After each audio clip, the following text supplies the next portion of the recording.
दोस्तों, जैसा कि आप सभी जानते हैं और रेट की विज्ञप्ति जारी हो चुकी है और उसके फॉर्म भी भरे जा चुके हैं। तो अब 2 दिन का संशोधन का समय दिया है। जिन दोस्तों ने फॉर्म भरने में गलतियां की हैं वो अपना संशोधन कर सकते हैं। तो दोस्तों, हमारे पास रीट तैयारी के लिए अब कम समय है।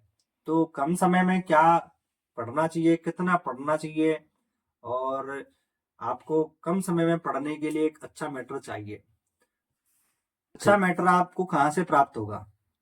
तो अवधि पब्लिकेशन के द्वारा एक छोटी सी पुस्तक कम पेज में और कम समय में आप आसानी से इसको पढ़ सकते हैं।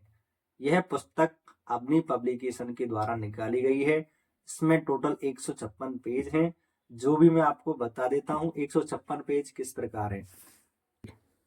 तो 156 पेज में से 100 पेज थ्योरी के हैं और 56 पेज में महत्वपूर्ण वन लाइनर प्रश्न भी हैं और विगत परीक्षाओं में आए हुए प्रश्न भी हैं। और तो आइए दोस्तों, इस पुस्तक का हम रिव्यू करने वाले हैं। तो हम लेखक का नाम बता देते हैं आपको। इसके लेखक हैं दिनेश अजय कुमार शर्मा और यह सर धीर सिंह दावी सर के मार्गदर्शन में लिखी गई है। आइए दोस्तों, टॉपिकों का विश्लेषण करते हैं। पहले नंबर पे टॉपिक है भाषा दक्षता का विकास। ये इसके सारे टॉपिक दिए हुए हैं, आप देख सकते हैं एक एक टॉपिक को।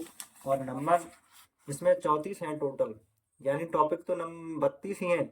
यहाँ पे देख सकते हैं शिक्षा में नवीन प्रावधान व विभिन्न आयोग।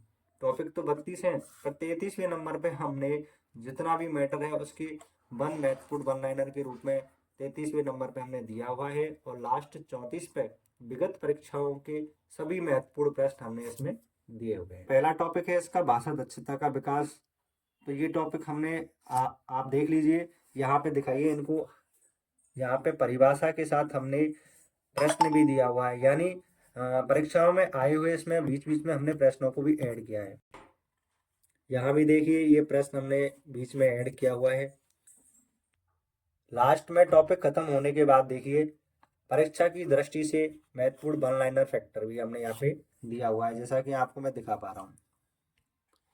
ये देखिए टॉपिक नंबर 3 है भाषा मनोविज्ञान के सोपान, या हमने इसको डायग्राम में समझाने का भी प्रयास किया है। और टॉपिक खत्म होने के बाद यहाँ पर भी परीक्षा की दृष्टि से महत्वपूर्ण वन लाइनर प्रश्न। टॉपिक नंबर 6 है शिक्षण विधि व उनके जनक, यानी जितने भी जनक हैं विधियों के वो हमने 1 से 1.5 पेज में पूरा देने का प्रयास किया है, ताकि आपको जगह जगह पे इनको ढूंढना ना पड़े। ये नया टॉपिक जोड़ा गया है एनईपी 2020। इसको हमने सरल भाषा में सहज रूप में लिखने का पूरा प्रयास किया है। आप इसको आसानी से यहाँ से पढ़ सकते हैं। एनईपी से संबंधित जितने भी एग्जाम में जितने भी प्रश्न आए उनको हमने लास्ट में यहाँ पे दिया हुआ है, यहाँ से आप पढ़।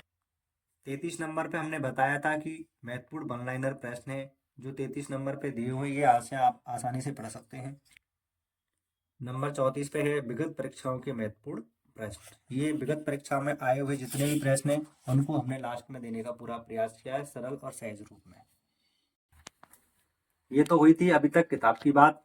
तो मैं आपसे इतना ही कहना चाहूंगा कि एक बार इस किताब का आप मूल्यांकन अवश्य करें। मार्केट में अगर आपको इससे अच्छी और भी किताब मिलती है तो वो पढ़ें बेशक, पर इस किताब का आप एक बार मूल्यांकन अगर करके देखेंगे अन्य किताबों से, तो उनसे कहीं बेटर अच्छी किताब ये आपको साबित होगी, मील का पत्थर साबित होगी।